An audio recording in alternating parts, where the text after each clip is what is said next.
Hello friends, Coach Bob here, and today in honor of the second, which, by the way, I'm a little bit late on. I apologize for that. Christmas, New Year's, you know that crazy time of season. And as you can see, in honor of January 2nd, I'm wearing my United States Navy sweatshirt that my daughter-in-law got me for Christmas. And I love it, by the way, just in case you're watching. But in honor of my son's last deployment, we hope, for a few years, we are going to be talking about the Sig P226 Navy. As you can see, it has a nice little anchor right there. It has a special finish that is on this gun so that salt water won't damage it as rapidly, but salt water damages everything. There's the little decocker right there. And also, we're going to be talking about the G-Code holster that I have for this. This holster is exceptionally nice, and I don't see it reviewed very often. I love the way this thing engages and disengages and how you can use it with other holsters, not just G-Code holsters. We're going to talk about all that and much, much more right after this.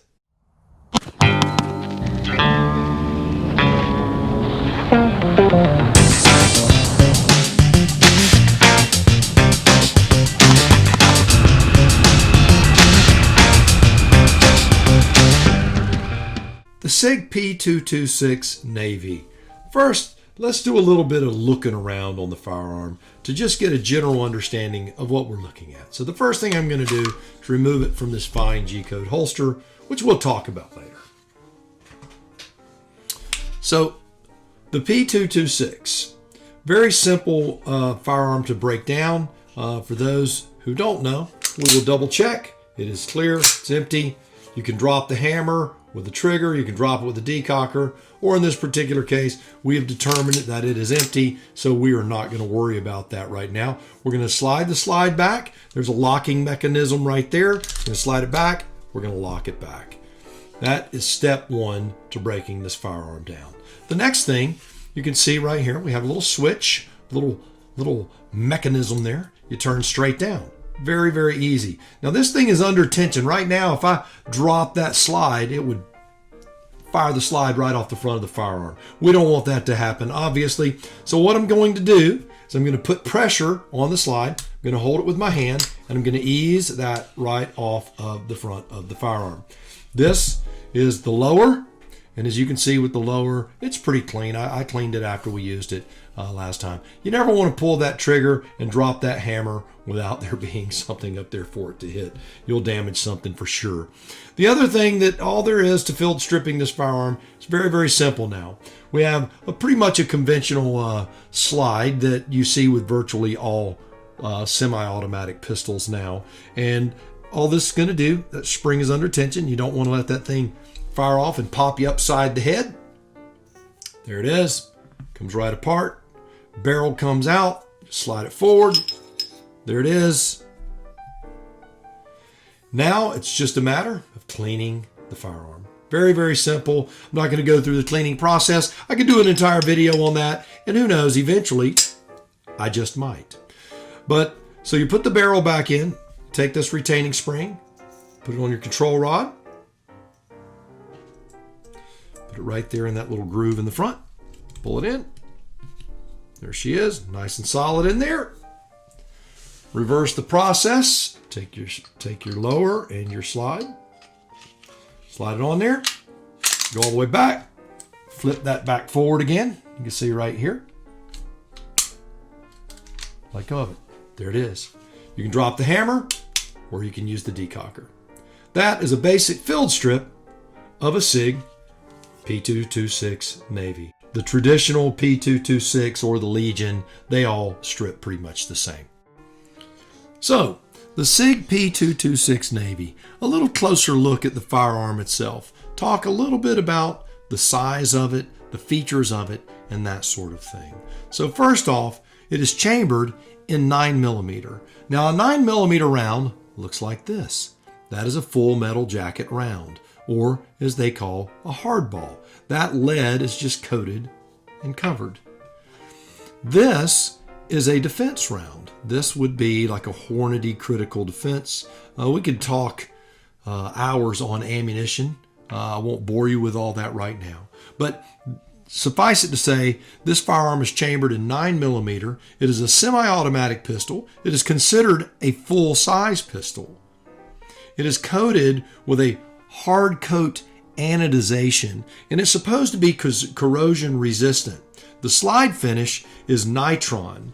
The slide material is stainless steel, and as you can see on this particular firearm right here, this rail is a 1913 full size, the M1913 rail. That is why the 226 Navy or the Mark 25 has to have a specific holster. A regular holster will not fit because of this rail. It just won't go in there. The other thing that this firearm is what they call double action, single action. Now, for those who don't understand what that is, imagine this firearm, you're shooting it. I have safety checked it. I'll do it one more time for those who worry about that sort of thing. And the first time I pull the trigger, you can see that the hammer is not back. Back would be like that. This is a decocker. You can simply pull that, and that safely drops that hammer. That way you don't have to worry about trying to decock it manually and shooting yourself. When you pull the trigger, double action means this. As you can see, that hammer is being pulled backwards right there. And as it pulls back, when it gets to the back, it will drop. There it is. Now, if this firearm had actually discharged, it would have thrown the slide backwards, ejected the round, come forward. Now you can see that hammer is locked back. When you release the hammer, or when you release the trigger, you'll hear a click. That is a reset. Then there's a little bit of take up. That's that slack. And then you're going to hit a wall. And when you hit that wall, that's when you pull that trigger again. That hammer drops. Next round ejects. There it is again. Reset, take up, pull. There it is. So that's double action. Your first round is double action. Every round afterwards is single action. So that's what they mean when they say double action, single action. The barrel on this firearm is 4.4 inches long. The overall length of this fine weapon is 7.7 inches long. It is 1.5 inches wide, and it is 5.5 inches tall.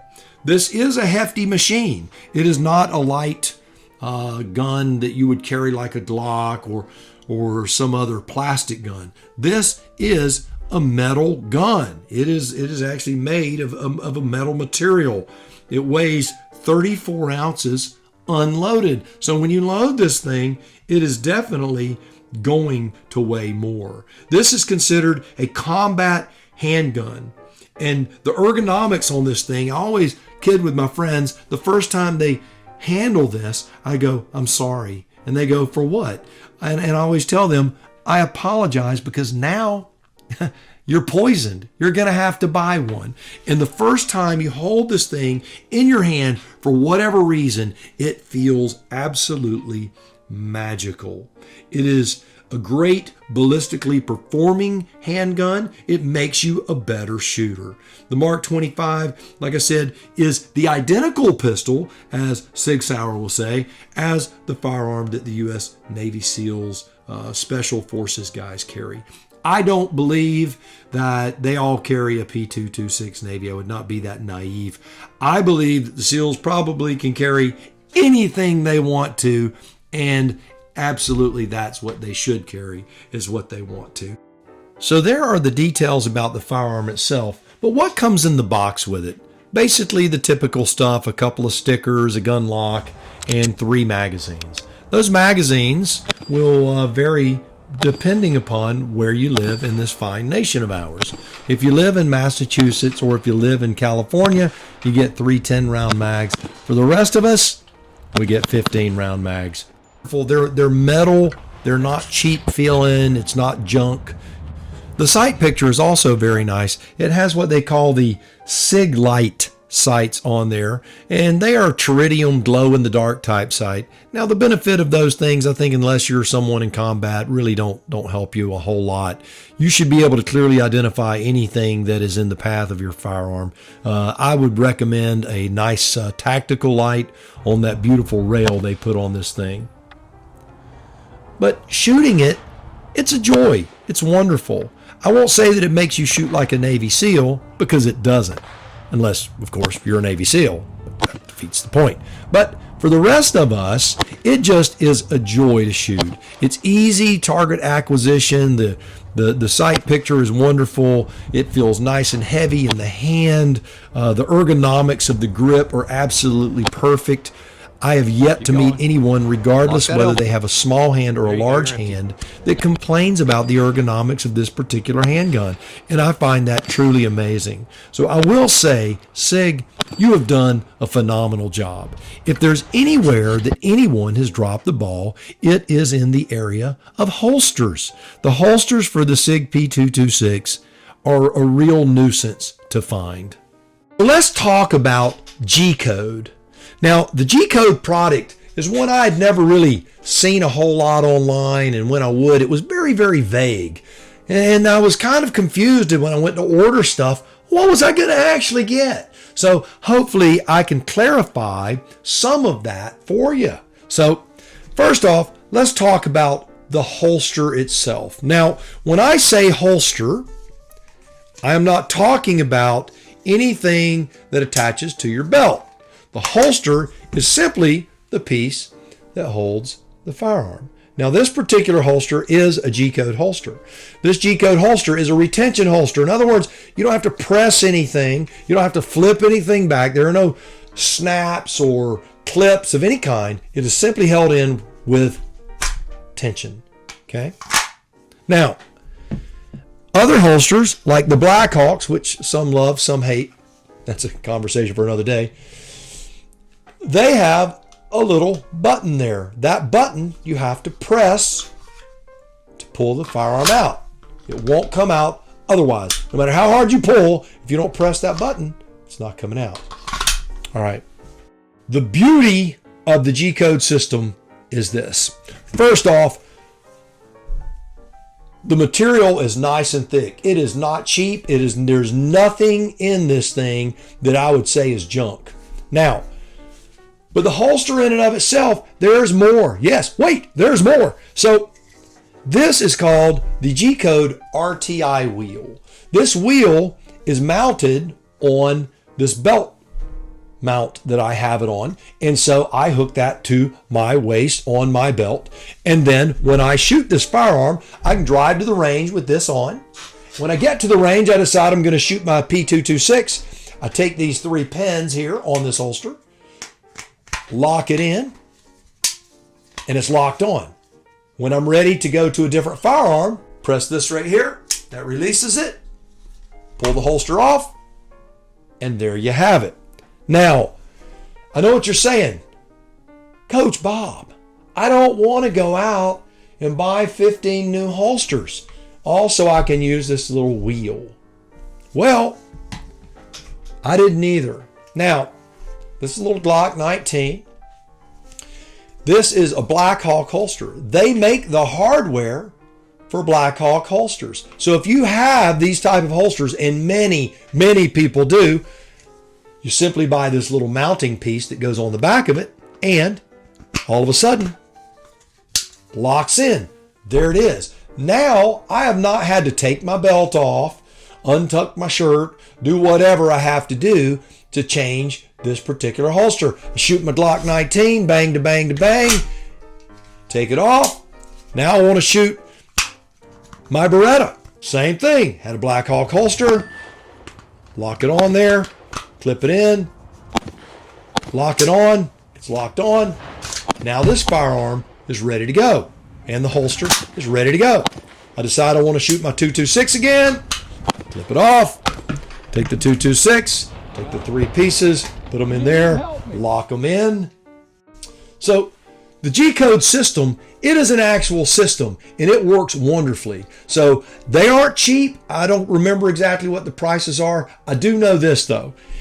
In the long run, the initial investment might be a little steep, but when you can start buying these little brackets for other holsters, you're not having to replace every holster you have. And that is an amazing, amazing benefit. So go out, enjoy your life, work hard, stay fit, eat right, take care of yourself, and seize the day.